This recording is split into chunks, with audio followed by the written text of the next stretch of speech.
आइए समझने का प्रयास करते हैं कि कल हमने निर्धारित किया था कि हमारे 33 कोटि जड़ देवता हैं। अब ये जो हमारे 33 कोटि जड़ देवता हैं, इन जड़ देवताओं की पूजा कैसे हो, इनकी पूजा का तरीका क्या है, उसे समझने का प्रयास करते हैं। अब इसके लिए पहले आप एक बात सावधानी पूर्वक समझो कि सबसे नया धर्म कौन सा है। तो सबसे नया धर्म है मुसलमानों का। इस्लाम सबसे नया धर्म है। 1450 साल पहले इस्लाम उत्पन्न हुआ। उससे पहले संसार में इस्लाम नाम का कोई धर्म नहीं था। अरब में एक देश है जिसका नाम है जॉर्डन। जॉर्डन में आज से 525 साल पहले मोहम्मद नाम के एक व्यक्ति पैदा हुए जिन्होंने ये धर्म चलाया, इस्लाम। उनसे उनकी पैदाइश से पहले इस्लाम नहीं था, क्योंकि वो खुद वहां यहूदियों और ईसाइयों के संबंध में बात करते हैं। ईसा को अपना पैगंबर मानते हैं और यहूदियों के इब्राहिम को अपना पैगंबर मानते हैं। इससे सिद्ध होता है कि उनसे पहले यहूदी और ईसाई मौजूद थे। हालांकि वो ये कहने का प्रयास करते हैं कि हम तो सृष्टि के आदिकाल से हैं, ऐसे कहते हुए बहुत लोग मिल जाएंगे। लेकिन उनसे पूछना चाहिए, क्या मोहम्मद से पहले इस्लाम था? क्या मोहम्मद की अम्मी और मोहम्मद के अब्बू वो इस्लाम से थे? तो वो आपको स्पष्ट बता देंगे कि नहीं थे। इसका मतलब है कि इस्लाम यहां से शुरू हुआ है 1450 साल पहले। उससे पहले संसार में कहीं इस्लाम था ही नहीं, कहीं नहीं था पूरी दुनिया में इस्लाम। तो फिर इस्लाम नहीं था तो क्या था? तो जहां अरब में आप इस्लाम को ढूंढते हैं, वर्ल्ड हिस्ट्री उठाकर पढ़ेंगे तो वहां आपको 3 प्रकार की जातियां दिखाई देती हैं। मोटे तौर पे वहां आपको ईसाई दिखाई देते हैं, यजीदी दिखाई देते हैं और यहूदी दिखाई देते हैं। और इन्हीं 3 के जो आजकल अप्रासंगिक हैं, ऐसी कबीला बंद जातियां आपको वहां मिलती हैं। वैसे यहूदी, ईसाई, यजीदी और मुसलमान चारों ही कबीलों में रहते चले आए। इनके पास अपनी कोई विकसित सभ्यता या संस्कृति नहीं थी। इस बात को ये स्वयं भी स्वीकार करते हैं, इसमें कहीं कोई संदेह नहीं है। ईसाइयों का जन्म भी तब हुआ जब ईसा पैदा हुए 2022 साल पहले। उससे पहले ईसाई नहीं थे। बाइबिल को उठाकर पढ़ो तो बाइबिल में यीशु खुद कहता है, बार बार कहता है कि मैं यहूदियों का राजा हूं। तो जो यहूदियों का राजा है, इसका मतलब है वो अपने आप को यहूदी सिद्ध करने की कोशिश कर रहा है। अच्छा, कारण ये है, उसका जो संसार में घोषित पिता है जिसने उसकी मां को स्वीकार किया, वो भी यहूदी है। और मरियम जो उसकी मां है वो भी यहूदी है। माता पिता दोनों यहूदी हैं। अब इनके घर में ईसा पैदा हुआ और ईसा ने बाद में एक मत चलाया। इसी मत को यहूदी मत माफ कीजिए, ईसाई मत माना गया। और साफ पता है, बाइबिल भी स्वीकार करती है, बाइबिल वाले लोग भी स्वीकार करते हैं कि ईसा जो है यहूदियों के घर में पैदा हुआ। मतलब 2022 साल से पहले कोई ईसाई नहीं था। उससे पहले यहूदी दुनिया में रहते थे। अगर हम यहूदियों की बात करें तो यहूदी इब्राहिम के साथ पैदा हुए, यानी 3,500 साल के आसपास की बात करें, 3,000 से 3,500 के बीच में कहीं यहूदियों का आविर्भाव हुआ। उससे पहले यहूदी नहीं थे। इनसे पहले एक जाति संसार में रहती थी, वो थी पारसी जाति। पारसी लोग रहते थे। और यहूदियों के आसपास ही, यहूदियों के कुछ बाद और आसपास ही भारतवर्ष में 2 मत बहुत अच्छे से प्रचलित थे उस समय, जो सनातन धर्म के ही उपखंड हैं, जैन और बौद्ध। ये 2 मत चल रहे थे उस समय। और बाहर ये चल रहा था पारसी। लेकिन यदि इनसे पीछे जाएं, जहां 4,000 साल से पीछे का दुनिया की हिस्ट्री उठाकर देखें, सारे हिंदुओं के धर्म ग्रंथ, यानी हिंदुओं में जैन और बौद्ध, सिख, सबको मिला लीजिए, इन सबके धर्म ग्रंथ उठाकर देखो तो उस जाति का स्पष्ट नाम दृष्टिगोचर होता है और उसका नाम है आर्य जाति। पूरी पृथ्वी, पूरे भूमंडल पर आर्य जाति ही शासन करती थी। पूरे भूमंडल पर एक छत्र शासन इसी जाति का था। और ये जाति जो पूरे भूमंडल पर राज करती थी, शासन करती थी, रहती थी, सभ्यता और संस्कृति के हिसाब से संसार में सुख पैदा करती थी। ये जाति उस समय संसार में एकमात्र जाति थी, इसीलिए किसी और से इसकी तुलना करना संभव नहीं। ये लोग जो उस समय रहते थे, इनके रहने की जीवनचर्या थी। उस जीवनचर्या में ये 5 काम नित्य करते थे। 5 इनके नित्य काम थे। पूजा पाठ जो आजकल चल पड़ा है, ये पूजा पाठ वहां से उठाइए कि पूजा पाठ वहां मौलिक रूप से क्या होता था। तो यदि उनकी बात हम करें कि पूजा पाठ क्या होता था, तो हमें पता चलता है कि उस समय ये लोग पूजा के रूप में 5 यज्ञ करते थे, 5 क्रियाएं करते थे जिन्हें ये यज्ञ बोलते थे, 5 पुरुषार्थ करते थे जिन्हें ये यज्ञ बोलते थे। पहला यज्ञ था संध्या। सुबह और शाम 2 समय ये परमपिता परमात्मा का नाम लेते थे और संध्या करते थे। उस समय क्योंकि भाषा संस्कृत थी, इसलिए इनकी संध्या संस्कृत में होती थी और कालांतर में स्थितियां बदलने पर इन्होंने इसी संध्या को बदल लिया। आजकल भी अगर हम देखें तो इनके मंदिरों में जो घंटे घड़ियाल सुबह शाम बजाए जाते हैं, उनमें ये आज भी संध्या करते हैं। बस उस संध्या को ये आरती कहते हैं, आरती गाते हैं और उसी आरती में ये ईश्वर के ऐक्य को स्वीकार करते हैं। ये कहते हैं ब्रह्मा विष्णु सदाशिव जानत अविवेका, प्रणवाक्षर के मध्य ये तीनों एका। कहते हैं ब्रह्मा विष्णु और सदाशिव, जो ईश्वर को इन 3 अलग अलग रूपों में जानता है वो कैसा है, तो कहते जानत अविवेका, वो पागल है। और कहते हैं प्रणवाक्षर के मध्य ये तीनों एका, एक प्रणव अक्षर ही है जिसमें परमपिता परमात्मा का सर्वांश समाहित होता है। प्रणव अर्थात ओम अक्षर, ओम ही परमात्मा का निज नाम है। आज भी ये खड़े होके गाते हैं ओम जय जगदीश हरे, स्वामी जय जगदीश हरे, भक्त जनों के संकट क्षण में दूर करे, जो ध्यावे फल पावे, दुख विनशे मन का, सुख संपत्ति घर आवे, कष्ट मिटे तन का। ये बिल्कुल सारे के सारे सिद्धांत वेद के हैं जो इसमें गाए जा रहे हैं। श्रद्धाराम फिल्लोरी नाम के एक विद्वान के लिखा हुआ काव्य है। तो ये आज भी इस संध्या को सुबह और शाम दोनों समय हम देखते हैं कि उसका चिन्ह कहीं अवशेष कहीं शेष है। तो ये 2 समय संध्या करते थे उस काल में, और संध्या के संबंध में ये इतने पक्के थे कि कुछ भी छूट जाए, जीवन छूट जाए, लेकिन संध्या नहीं छूटेगी। संध्या निश्चित रूप से ये करेंगे ही करेंगे, मर जाएंगे लेकिन संध्या नहीं छोड़ेंगे। आचार्य चाणक्य ने तो यहां तक लिखा है कि विप्र रूपी जो वृक्ष है, विप्र कहते हैं जो सनातन धर्म का मानने वाला आस्थावान श्रद्धावान व्यक्ति है उसे विप्र कहते हैं, विद्वान को विप्र कहते हैं। तो कहते हैं ये जो विप्र रूपी वृक्ष है ना, इसका तना और इसकी शाखाएं वेद हैं, धर्म और कर्म इसके पत्ते हैं और संध्या इसकी जड़ है। यदि तुमने संध्या को बचाया तो पूरा पेड़ बच जाएगा, और अगर संध्या कट गई तो न शाखा बचेंगी न पत्ते। आचार्य चाणक्य कहते हैं विप्रो वृक्ष संध्या ही मूलम, वेद शाखा धर्म कर्माणी च पत्रम, तस्मात मूलो ही संरक्षणीयम, छिन्ने मूले न शाखा न पत्रम।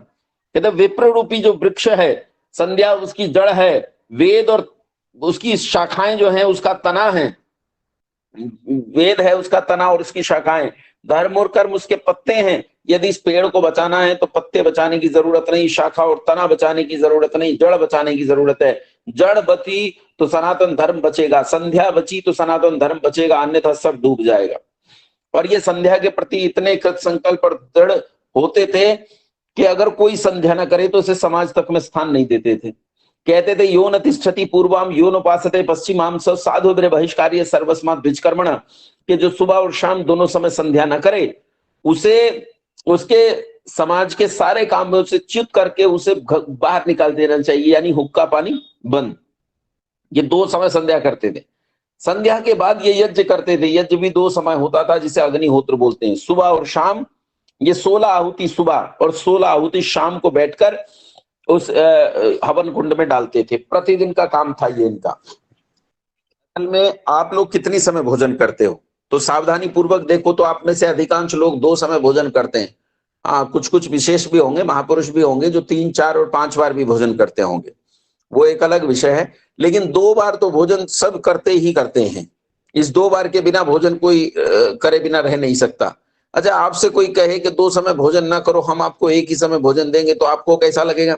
आप कहोगे भाई ये अच्छी बात नहीं है।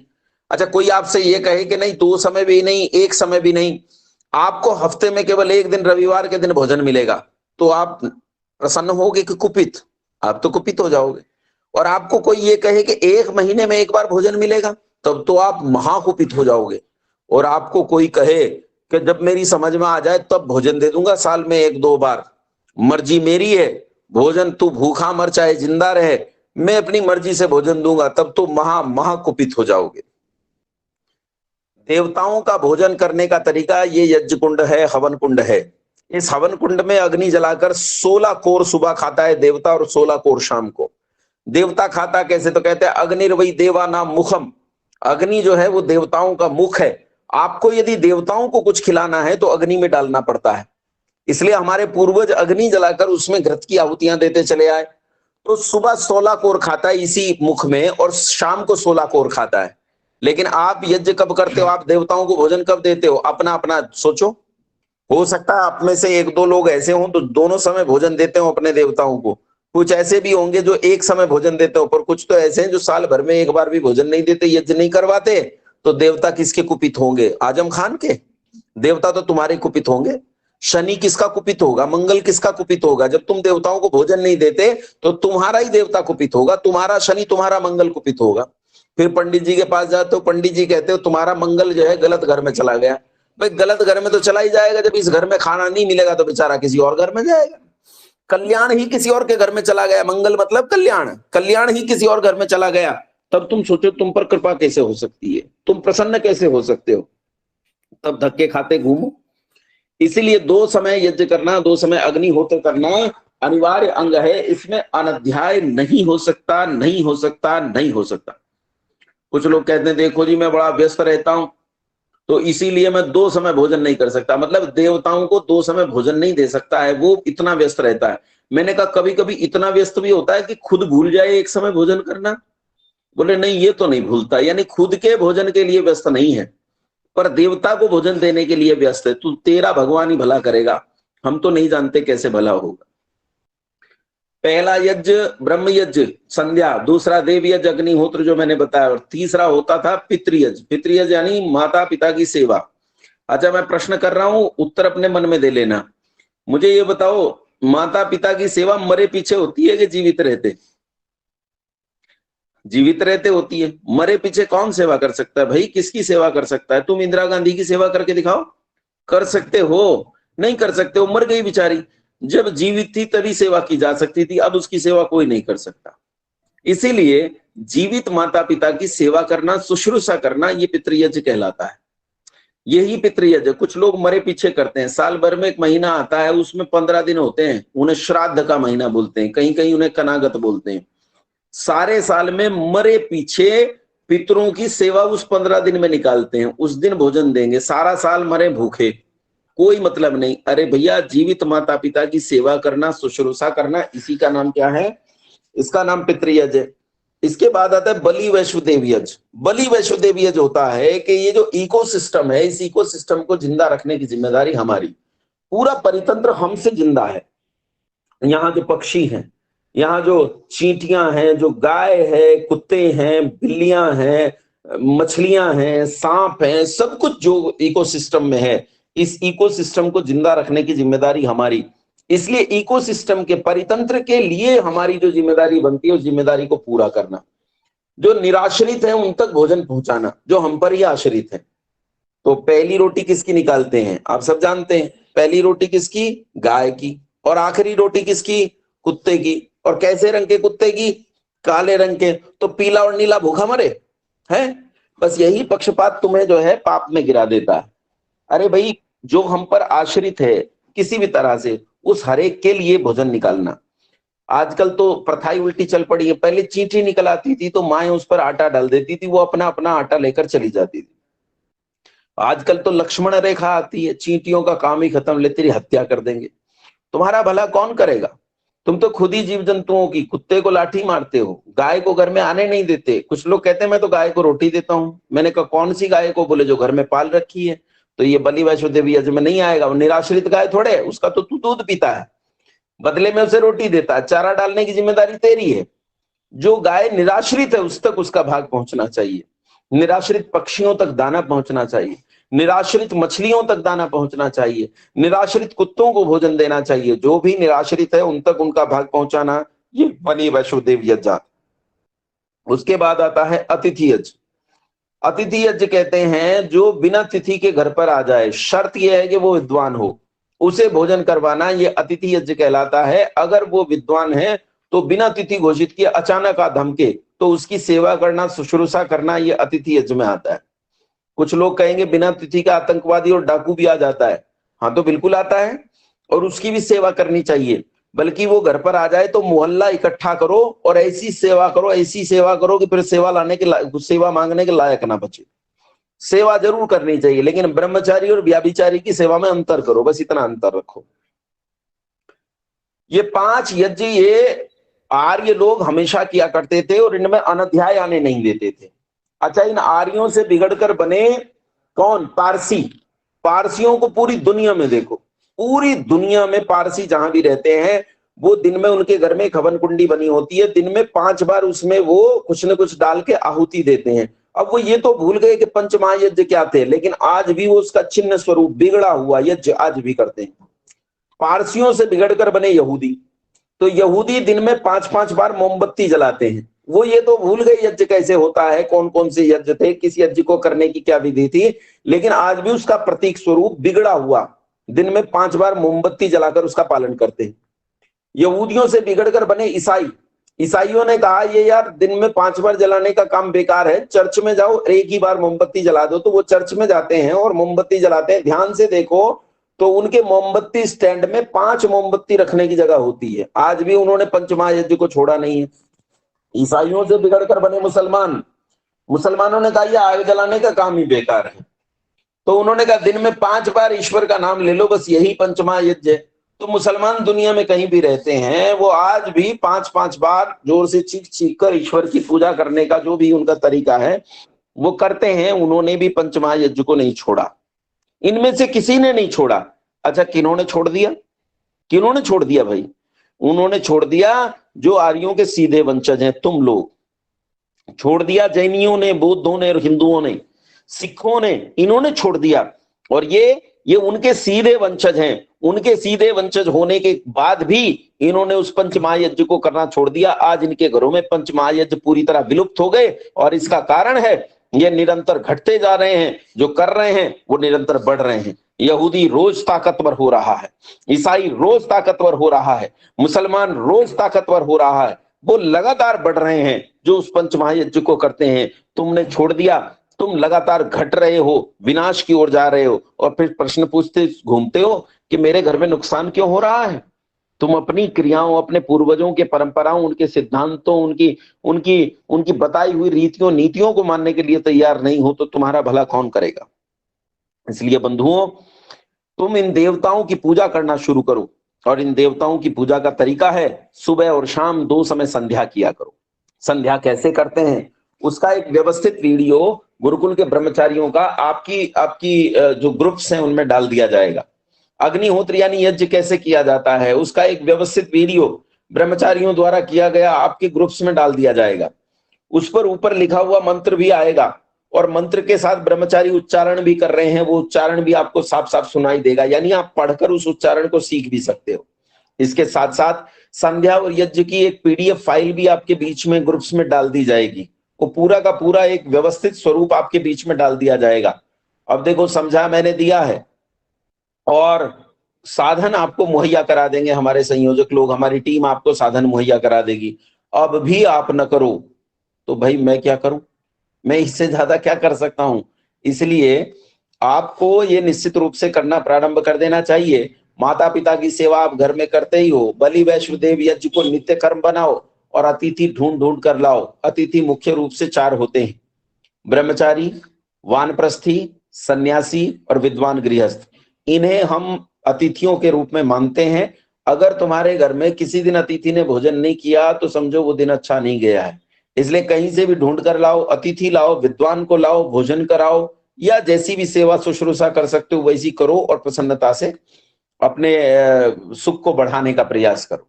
तो ये था हमारा पूजा पाठ का तरीका, ये थी हमारी पूजा की रीतियां नीतियां, और उनका एक पूरा व्यवस्थित विवरण आपके बीच में डाल दिया जाएगा। तो आज की कक्षा यहीं पर समाप्त होती है, और इसके अलावा आपके जो प्रश्न बच गए हैं उन प्रश्नों का इस प्रश्न काल में उत्तर देने के लिए मैं तैयार हूं। शरणागत चौधरी जी का। जी चौधरी साहब। सर जी नमस्ते। जी नमस्ते। मेरा ये प्रश्न है कि जैसे संध्या जो है उसका समय निर्धारित है कि संध्या और दिन और रात के जो संधि वेला रहती है, या कभी भी कर सकते हैं? संधि वेला में ही करना है, लेकिन अगर किसी कारण से देर सवेर हो जाए तो घबराने की जरूरत नहीं, देर सवेर में कर सकते हैं। उर्मिल शर्मा जी। आचार्य जी, आचार्य जी नमस्ते। जी नमस्ते बहन जी। हाँ, तो मैं ये पूछ रही थी, जैसे आपने संध्या का बताया, तो कभी यात्रा में हो तो हम क्या गाड़ी में बैठे बैठे भी कर सकते हैं? बिल्कुल कर सकते हैं, गाड़ी में बैठे बैठे कर सकते हैं। और एक आपने बताया कि जो गायें घर में बंधी होती हैं उनको रोटी देने का कोई मतलब नहीं, कोई फायदा नहीं है। नहीं नहीं फायदा है, जी। उन्हें रोटी दीजिए, वो बलि वैष्णो देवी यज्ञ के अंतर्गत नहीं आएंगी। आप एक अच्छा। निराश्रित गाय तक भी उसका भाग पहुंचाइए। हाँ जी, क्योंकि मैं तो इकट्ठी कर लेती हूँ, फिर एक दिन जाके दे आती हूँ। हाँ बिल्कुल दे आइए, वो अच्छा है। हाँ घर में बंधी हुई मतलब आपके पड़ोसी के घर में बंधी हुई हो तो भी वो बलि वैष्णो देवी यज्ञ के अंतर्गत नहीं आएगी, पर उसे जो कुछ आप खिलाते हैं वो पुण्य कर्म है, हाँ जी। समझ रहे हैं, पुण्य है वो। और आप एक निराश्रित गाय भी ढूंढिए, उस तक पहुंचाएं, वो आपका बलि वैष्णो देवी यज्ञ होगा। हाँ जी, ठीक है, ठीक है आचार्य जी, धन्यवाद। कल्पना प्रकाश जी। ओम आचार्य जी। नमस्ते। जी, मैं ये पूछना चाहती हूँ, जैसे जो आप बता रहे थे थोड़ी देर पहले या कल की कक्षा में, कि जो लोग भूत प्रेत के उसमें आ जाते हैं तो वो किसी मानसिक रूप से बीमार होते हैं, तो कई लोग ऐसे मतलब डिप्रेशन उनका जो फर्स्ट स्टेज होता है और वो लास्ट तक इस ऐसी स्टेज में पहुंच जाते हैं, तो ऐसा कुछ कि हम स्टार्टिंग में ही उनकी मदद कर सके तो कैसे कर सकते हैं? विद्या से, उन्हें विद्या से सुशिक्षा से भूषित करके हम उन्हें डिप्रेशन से निकाल सकते हैं, उस मानसिक तनाव की स्थिति से निकाल सकते हैं। जब वो उस मानसिक तनाव की स्थिति से निकलेंगे तो भूत प्रेत नहीं आएंगे। अब एक बात बताइए, मुझे क्यों नहीं चिपट जाते भूत प्रेत? इस देश में इतने सारे गुरुकुल चलते हैं, उनमें कई हजार ब्रह्मचारी पढ़ते हैं, आचार्य पढ़ते हैं, उन्हें तो नहीं चिपटते हैं भूत प्रेत, पास भी नहीं आते। हमारे गुरुकुल के पड़ोस में भी नहीं आता भूत प्रेत, है ना? तो ये विद्या से सुशिक्षित होने पर, शिक्षा से भूषित होने पर ऐसा कुछ भी नहीं होगा। आप स्वस्थ रहेंगे, प्रसन्न रहेंगे। आचार्य जी ओम। जी नमस्ते अखिलेश जी। मेरा प्रश्न ये था, कल तांत्रिक के बारे में बात हो रही थी, तो कई सारे तांत्रिक देखने को मिलते हैं कि किसी को कहते हैं कि बस में कर लेते हैं, किसी पे भी कुछ कर देते हैं, तो क्या ये सच है? किसी के ऊपर वो कुछ कर लें तो हमारे, फिर अगर हमने कुछ किया ही नहीं है, हम अच्छे कर्म कर रहे हैं, फिर भी कोई हमें बस में कर सकता है? क्या ऐसा है? वैसे तो आप ये प्रश्न मुझसे निरर्थक पूछ रहे हैं, क्योंकि आप जानते हैं कि ये संभव नहीं है। आप अच्छी तरह जानते हैं संभव नहीं है। अगर तांत्रिक ऐसे ही वश में करने वाले हैं तो पाकिस्तान को वश में कर लेना, चाइना को वश में कर लेना। फिर ये विपक्ष वाले इतनी लंबी चौड़ी यात्रा कर रहे हैं, नरेंद्र मोदी को वश में कर लेना, क्यों नहीं कर लेते हैं? तांत्रिकों को तो ये ला सकते हैं। इसलिए आप जानते हैं कि ये चीजें सच नहीं है, पर पता नहीं क्यों अविद्या के कारण हम लोग इन चीजों में फंस जाते हैं। ठीक है अखिलेश जी। जी जी जी। राजीव। उसमें अगला हमारा क्वेश्चन है, जैसे हम लोग टीका सीखा और सूत्र और हम लोग मौली बांधते हैं, तो मतलब क्या ये सब साइंटिफिक है या कुछ और? इसके बारे में बताएं। मौली जो है वो यज्ञोपवीत का संक्षिप्त स्वरूप है। ऐसा था कि जिनके गले में यज्ञोपवीत होता था तो औरंगजेब ने बहुत भयंकर अत्याचार किए, उनकी गर्दन काट देता था। तो लोगों ने डर के कारण गले से यज्ञोपवीत निकाल दिया, लेकिन यज्ञोपवीत का मोह नहीं छोड़ पाए। तब ऐसी अवस्था में उन्होंने यज्ञोपवीत को हाथ में बांधना शुरू कर दिया। आज भी अगर आप किसी जो वैसे ज्यादा खमे घसे और विद्वान से पंडित जी होते हैं, उनसे मौली बंधवाओगे, हाथ में धागा बंधवाओगे, तो वो 3 लपेट देता है, क्योंकि यज्ञोपवीत में 3 ही धागे होते हैं, तो वो 3 ही लपेट बांधेगा। तो ये यज्ञोपवीत का एक संक्षिप्त स्वरूप है। लेकिन तब तो हम गुलाम थे, अगर तब हमने यज्ञोपवीत को निकालकर हाथ में बांध लिया तो ठीक है, पर आज भी हाथ में ही बांधे रखें तो ये उचित नहीं है। अब तो गले में धारण करना चाहिए। और ये कितनी देर तिलक लगाना क्या है, मतलब इसके पीछे साइंटिफिक रीजन? तिलक लगाना नहीं, नहीं, तिलक लगाना सम्मान के लिए की गई प्रक्रिया है, और संस्कारों में भी यजमान और पुरोहित के सम्मान के लिए एक शैली बना दी गई, एक तरीका बना दिया गया, एक अनुशासन बना दिया गया, ये है। बाकी चंदन और जो ये है आपकी हल्दी, जो तिलक में इस्तेमाल की जाती हैं चीजें, चंदन और या औषधियां होती हैं, कुछ उबटन होते हैं, तो ये सब औषधियां होती हैं, तो मस्तक पर लगाने से उनके औषधीय फल तो होंगे ही होंगे। और ऐसे रखना, जी, सीखा रखना। शिखा, शिखा वैज्ञानिक है। शिखा जहां हम रखते हैं, यहाँ माना जाता है कि सिर में सिर में यहाँ ब्रह्मरंध्र होता है, और जब योगी असंप्रज्ञात समाधि में दग्ध बीज स्थिति को प्राप्त कर लेता है तो उसका अपने प्राण पर नियंत्रण हो जाता है, और तब वो शरीर को इच्छा पूर्वक छोड़ता है, और ठीक इसी स्थान से वो अपने प्राण को ऐसे खींचता है जैसे झाड़ू में से एक सीख को खींच दिया जाए।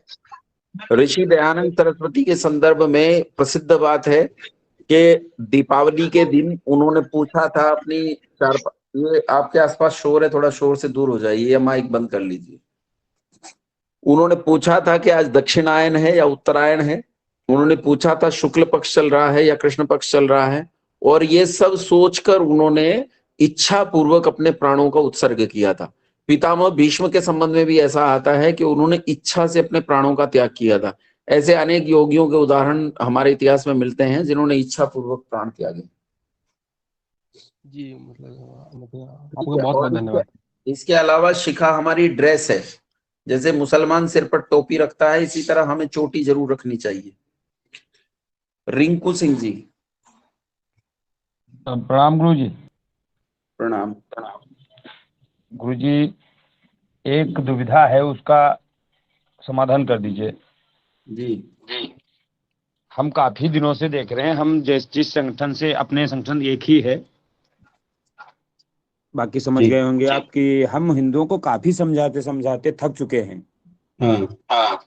और हिंदू मानते नहीं हैं। इसके लिए हमको दिशा निर्देश दे दीजिए। नहीं, मैं तो इसके कोई दिशा निर्देश नहीं। आप माइक बंद कीजिए अपना। जी। इसके लिए कोई दिशा निर्देश, माइक बंद कीजिए अपना। मैं तो इसके लिए आपको क्या दिशा निर्देश दे सकता हूं। अब जो काम लगातार किया जाने वाला कर्म है वो लगातार ही किया जाना चाहिए। जैसे कृणवंतो विश्वमार्यम शब्द जो है ना, कि हिंदुओं को लगातार समझाते रहो, ये कंटिन्यूअस टेंस में है, यानी ये काम आपको हमेशा करना ही पड़ेगा। सुधार के काम हमेशा लगातार करने ही पड़ते रहते हैं। इसमें ये नहीं होता कि एक टाइम आ गया अब सब सुधर गए। संसार में ऐसा कोई समय नहीं। जब राम जी के समय भी ऐसे लोग थे कि विश्वामित्र का यज्ञ भंग कर देते थे, तो हमारी तो क्या कथा क्या कहनी। भाई आज भी अगर आप सड़क पर बैठकर यज्ञ करने लगे तो ऐसे दुष्ट गुंडे बदमाश नहीं होंगे जो आपका यज्ञ खराब करें। लेकिन राम जी के काल में ऐसे थे। विश्वामित्र दशरथ जी के पास आए और उन्होंने आकर कहा कि मेरा यज्ञ राक्षस भंग कर देते हैं, तो अपने पुत्रों को मेरे साथ भेज दो। तो इसका ये मतलब है कि सब काल में सब प्रकार के लोग हमेशा विद्यमान रहते हैं। ऐसा कभी नहीं होता कि कोई काल एकदम ऐसा काल आ जाए जिसमें सब अच्छे ही अच्छे हों, जिसमें सब बुरे ही बुरे हों। ये नहीं हुआ करता। सब तरह के लोग सब काल में रहते हैं। आप पुरुषार्थ करते रहिए और पुरुषार्थ की असफलता पर निराश मत होइए, क्योंकि यत्न क्रियते यदि न सिद्ध्यति को अत्र दोष। प्रयास करने पर भी अगर सफलता ना मिले तो इसमें आपका दोष नहीं है। आपको तो प्रयास का फल मिलेगा ही मिलेगा। श्री कृष्णचंद्र महाराज गीता में कहते हैं, कर्मण्यवाधिकारस्ते मां फलेषु कदाचन। कर्म करना तेरे हाथ में है और फल की चिंता करने की जरूरत नहीं, वो परमात्मा के हाथ में। आप अपना कर्तव्य कर्म करते रहो। मौलिक जैन जी। हाँ जी गुरुजी, आपने अभी आज के विषय में बताया कि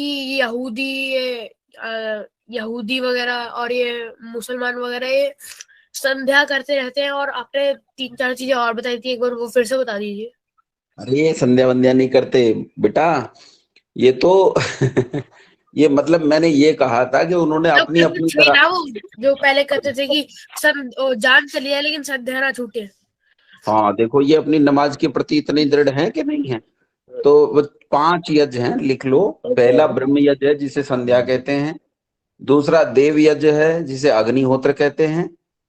तीसरा माता पिता की सेवा यानी पितृ यज्ञ है। चौथा बलि वैश्व देव यज्ञ है, यानी हम पर निराश्रित जो पशु पक्षी हैं उन पर अहिंसा पूर्वक प्रेम बनाए रखना। और पांचवा अतिथि यज्ञ। ठीक है, धन्यवाद जी, प्रणाम। जी तरह बेटा। पवन शर्मा जी। राम राम आचार्य जी। मेरा एक राम राम जी, मेरा प्रश्न ये था कि ये भी आप बता रहे थे यज्ञ जो है वो सब आप बता रहे, संध्या करनी चाहिए, वो सब करना चाहिए और करनी ही चाहिए। तो मेरा ऐसा अगर ये नहीं करा जाए मान लीजिए, तो इसमें क्या ईश्वर दंड देगा? मतलब मैं उस संध्या की बात कर रहा हूँ जो आप कह रहे हैं कि भाई एक सुबह करनी चाहिए, एक शाम को करनी चाहिए, जैसे हिंदू आरती के रूप में करते हैं। पहला प्रश्न मेरा ये है। दूसरा प्रश्न मेरा ये है हाँ। कि शिखा और जो जनेऊ है, क्या इसका शारीरिक और वैज्ञानिक कोई फायदा है हमारे शरीर के लिए? सुनिए, पहला तो ये कि कर्म होते हैं 3 प्रकार के। एक होता है पाप कर्म, एक होता है पुण्य कर्म, और एक होते हैं, इन दोनों को मिला दें, मिश्रित कर्म। तो लेकिन ये 2 ही बनते हैं फिर भी, पाप कर्म और पुण्य कर्म ही।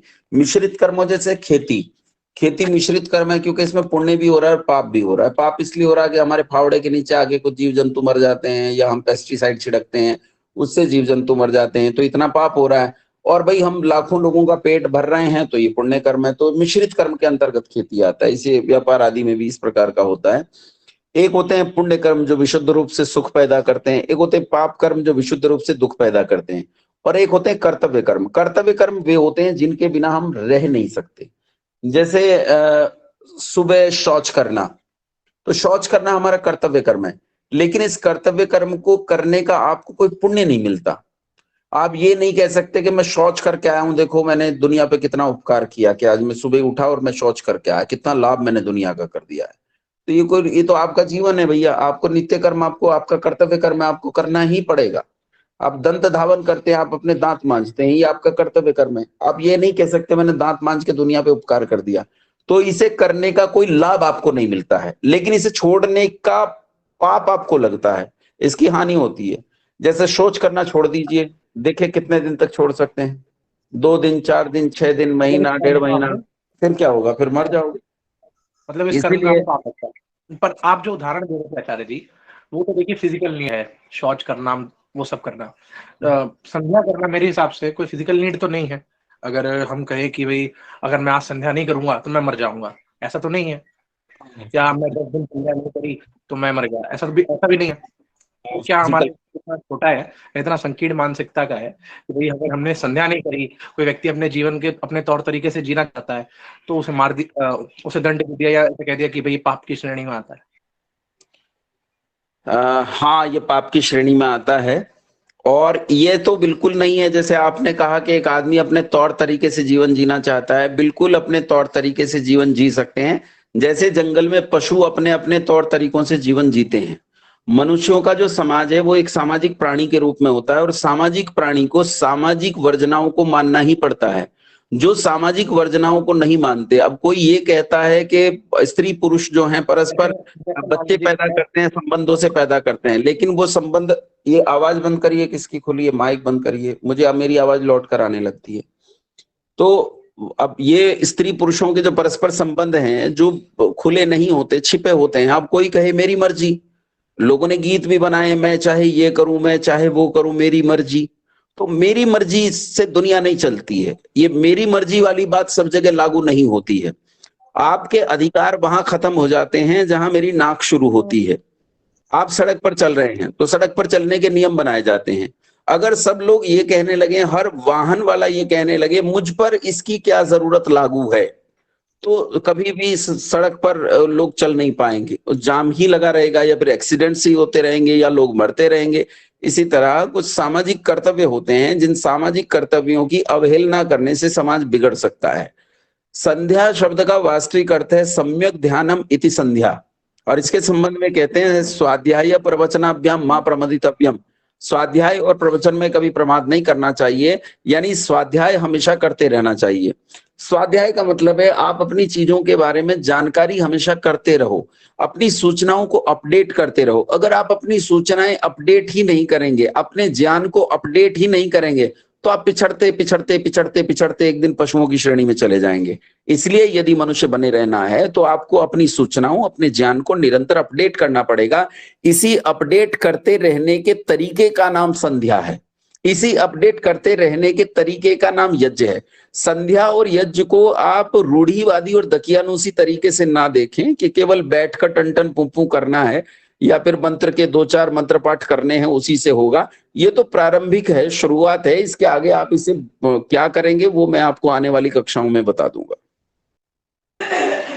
तो आचार्य जी, जैसे आपने जो बोला कि जो सड़क पे चलते हैं या अगर वो ट्रैफिक नियमों का पालन ना करे तो उससे दुर्घटना हो सकती है, पर देखिए, अगर मैं अपने घर में अगर मैं बैठा हूँ और मैं 10 दिन यज्ञ ना करूं, मतलब संध्या ना करूं, मैं दूसरी संध्याओं की बात नहीं कर रहा, मैं दूसरे यज्ञों की बात नहीं कर रहा जो आपने बताया कि पशुओं को वो देना चाहिए, रोटी देनी चाहिए, अतिथि का मौसम, मैं उसकी बात नहीं कर रहा। बात एक मिनट, एक सेकंड सुन। आप बहुत लंबी चौड़ी व्याख्या नहीं करें, मैं आपका प्रश्न समझ गया हूं, आप छोटी करके बात कहें। आप सुबह शाम संध्या और सुबह शाम यज्ञ की बात कर रहे हैं, मैं इस बात को समझ रहा हूं। आप इस बात को बार बार 10 मिनट तक समझाएंगे तो समय बढ़ेगा। बताइए। हाँ जी, मैं यही कहता कि अगर मैं ये ना भी करूं तो किसी हाँ। समाज पे या उस पे किसी अन्य व्यक्ति पे उससे क्या दुष्प्रभाव पड़ेगा? कोई प्रभाव नहीं पड़ेगा, किसी दूसरे व्यक्ति पे इसका कोई प्रभाव नहीं पड़ने वाला है। वो आपके जीवन पे प्रभाव पड़ेगा, वो आपके जीवन पर प्रभाव पड़ रहा है, निरंतर पड़ रहा है। आप भारत में ही 100% थे, आज घटकर 78% हो। या आपके सामाजिक जीवन पर प्रभाव पड़ रहा है, आपके व्यक्तिगत जीवन पर प्रभाव पड़ रहा है। आज आपके देश में अनाथालय खुल गए हैं, आज आपके देश में वृद्धाश्रम खुल गए हैं। जिस देश में माता पिता की सेवा करना ईश्वर की पूजा के समकक्ष माना जाता था, उस देश में वृद्धाश्रम खुल रहे हैं। बहुत धनी मानी और बड़े बड़े परिवारों के लोग जो अपने आप को बहुत बड़े लोग मानते हैं, वो अपने माता पिता को वृद्धाश्रम में छोड़कर आ रहे हैं। आज देश में इतना व्यभिचार है कि लिव इन रिलेशनशिप पैदा हो गई है। 497 को खत्म कर दिया गया है। एक विवाहित पुरुष एक विवाहित स्त्री के साथ परस्पर सहमति से संबंध रख सकता है। आज स्थिति ये बन गई है कि आपका समाज जंगल बनने की तरफ बढ़ रहा है। तो आपको सामाजिक दुष्परिणाम अगर नहीं दिखते हैं तो इतना तो समझ लीजिए कि व्यक्तिगत तौर पर आपको लाभ होगा, अगर व्यक्तिगत तौर पर आपको हानि होगी। अगर अन्य किसी को नहीं भी हो रहा है तो व्यक्तिगत तौर पर आपको हानि होगी। आपने घर में यज्ञ नहीं किया तो घर का दुर्गंध आपके नहीं निकलेगा। आपने घर में यज्ञ नहीं किया तो यज्ञ के कारण होने वाली जो वायु की शुद्धि है वो आपको नहीं मिलेगी। संध्या आपने नहीं की तो मन की शांति आपको नहीं मिलेगी। संध्या आपने नहीं की तो वो जो थोड़ी देर के लिए मौन बैठने से आपको अंदर झांकने का अवसर मिलता है वो आपको नहीं मिलेगा। ये सब हानियां आपकी है, पड़ोसी की कोई हानि नहीं। जी अच्छा जी बताइए ललिता जी। पहले ललिता जी को ले लेते हैं। उमा जी 1 मिनट रुकिए। ललिता जी बताइए। जी सर, मेरे पति ने एक वीडियो सुनी थी जिसमें बाबा जी बोल रहे थे कि उसमें जो गायत्री मंत्र का उच्चारण है वो सही तरीके से करना चाहिए, नहीं तो हम पर उल्टा प्रभाव हो जाता है। नहीं, मतलब गायत्री मंत्र जो है वो वेद का मंत्र है। वेद को मंत्र को बोलने की एक रीति होती है, उसका प्रकृति पाठ और विकृति पाठ होता है। प्रकृति पाठ में पद पाठ, संहिता पाठ, क्रम पाठ होता है। विकृति पाठ में ध्वजा पाठ, शिखा पाठ, रुचि पाठ, घन पाठ, जटा पाठ आदि होते हैं।